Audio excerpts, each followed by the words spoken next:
Por la señal de la Santa Cruz de nuestros enemigos, líbranos, Señor Dios nuestro, en el nombre del Padre, y del Hijo, y del Espíritu Santo. Amén. Señor mío y Dios mío, creo firmemente que estás aquí, que me ves, que me oyes. Te adoro con profunda reverencia. Te pido perdón de mis pecados y gracia para hacer con fruto este rato de oración. Madre mía Inmaculada, San José mi Padre y Señor, Ángel de mi guarda, intercedan por mí. Así como cuando una orquesta va a comenzar a tocar y el director le pide al primer violín que dé la nota con la que se van a afinar los demás instrumentos, así también muchas veces la liturgia de la misa de manera especial, da la nota de la celebración con la antífona de entrada. Al ir meditando estos días, estas antífonas de entrada y de comunión que acompañan la celebración eucarística, vemos las cosas o las escuchamos con esta nueva tonalidad, porque si bien los textos evangélicos que se leen en estos días se leen también otros días, en otro tiempo litúrgico, ahora están como guiados para nuestra meditación, para nuestra edificación, por estas frases sencillas, pero muy elocuentes. Y así, por ejemplo, la antífona de entrada de este día dice así: brotará un renuevo del tronco de Jesé y la gloria del Señor llenará toda la tierra. Todos verán la salvación de Dios. Se trata de textos tomados de libros diferentes, la primera parte del profeta Isaías y la última parte del Evangelio de Lucas. Y esto ya nos alerta para meditar y darnos cuenta cómo en una frase que nos parece continua están sumados los dos testamentos. En esa frase, en esa especie de oráculo de Isaías que hace referencia al tronco de Jesé y a la gloria que llenará la tierra, se ve el cumplimiento en Cristo. Todos verán la salvación de Dios. Esa salvación no es un objeto, no es un acontecimiento, no es un evento, por decirlo así, sino es una persona. Esta realidad está subrayada luego por la antífona de comunión. El ángel dijo a María: concebirás y darás a luz un hijo y le pondrás por nombre Jesús. Y ya sabemos que la palabra, el nombre Jesús, significa Salvador. Toda la liturgia de estos días está concentrada en hacernos meditar, en hacernos captar, en percibir en su riqueza la profundidad de la encarnación. ¿Acaso no nos enseña la Iglesia que el Hijo de Dios se hizo hombre por nosotros y por nuestra salvación? No vino el Hijo del Hombre simplemente para darse un paseo, sino para salvarnos. Y esta salvación es algo sumamente grande. Una vez perdida, comenta San León Magno, una vez perdida en los primeros padres la plenitud del linaje humano, de tal manera quiso el Dios misericordioso acudir mediante su Hijo unigénito Jesucristo en ayuda de las criaturas, que la reparación de la naturaleza no estuviese fuera de la naturaleza y el segundo estado sobrepujase a la dignidad del propio origen. Es cierto que Dios quiso traernos la salvación como desde dentro, reparando nuestra naturaleza, haciéndose parte de nuestra propia pasta. Y esto es lo que significa de manera figurada el tronco de Jesé. Del mismo tronco que es la humanidad, en general la materia, la masa de la que está hecha toda la humanidad, de esa misma masa, un renuevo, un retoño, que es Cristo mismo, del tronco de Jesé.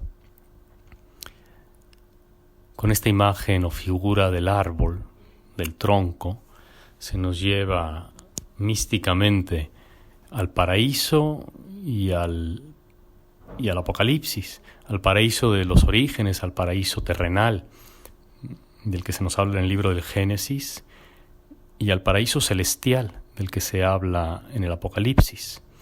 En ambos paraísos hay en el centro un árbol.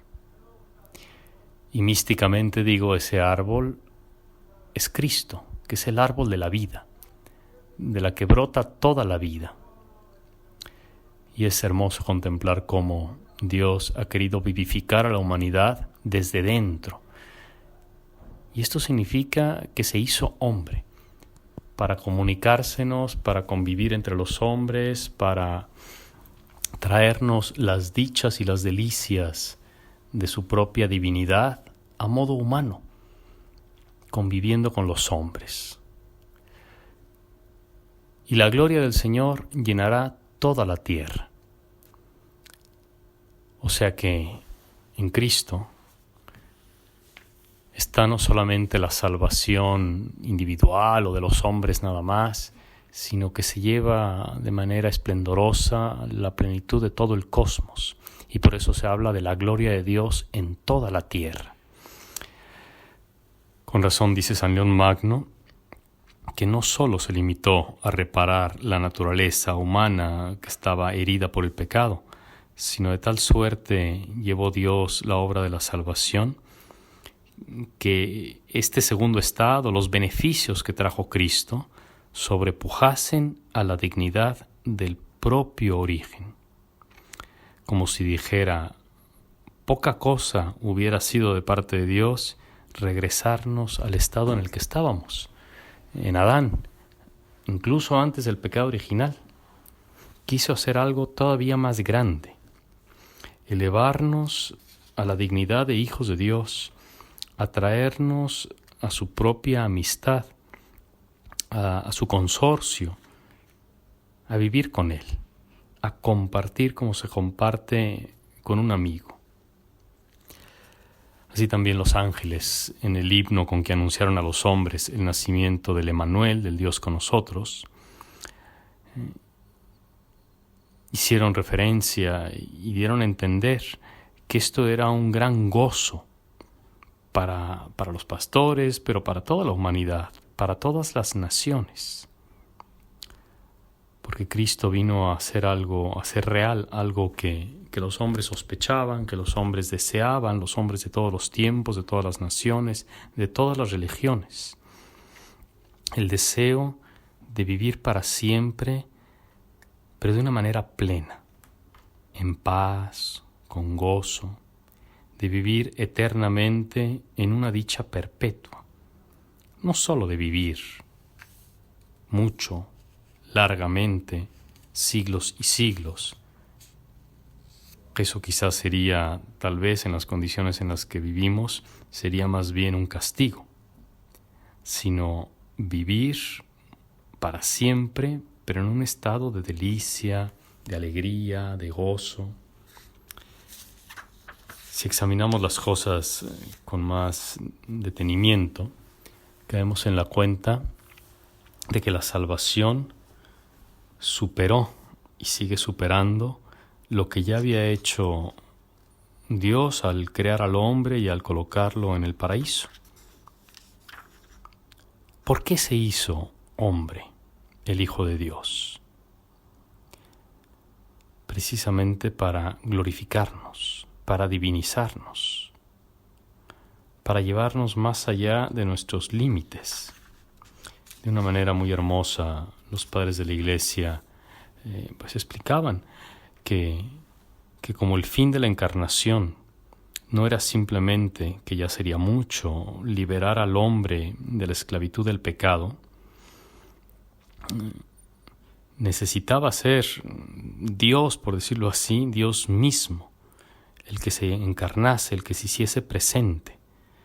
Para liberarnos del pecado quizá podía haber enviado un mensajero, un ángel muy fuerte, para derrotar a Satanás, que es el tentador constante.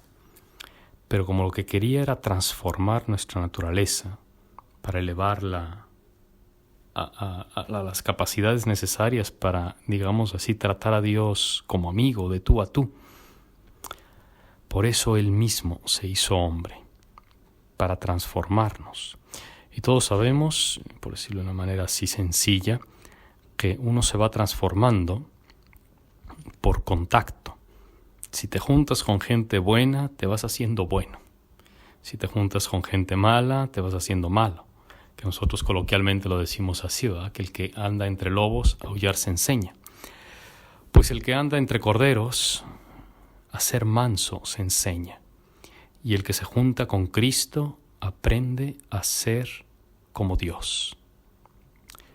El mismo Cristo lo sabía y nos dejó su Eucaristía, que ¿qué es la Eucaristía? Sino una prolongación de su propia encarnación. La antífona de la comunión alude a la Santísima Virgen María, que fue, por decirlo así, la primera beneficiaria de esta encarnación. El ángel le dijo: concebirás y darás a luz un hijo. María, a quien acompañamos en estos días como en su novena, es la que nos va mostrando cómo en efecto la cercanía, el contacto, y ella sí que lo tuvo físico, pero también familiar, el contacto del ambiente de hogar, te ayuda tanto y ayudó tanto, y efectivamente produce como resultado esa santidad a la que todos aspiramos. Te doy gracias, Dios mío, por los buenos propósitos, afectos e inspiraciones que me has comunicado en este rato de oración. Te pido ayuda para ponerlos por obra. Madre mía Inmaculada, San José mi Padre y Señor, Ángel de mi guarda, intercedan por mí.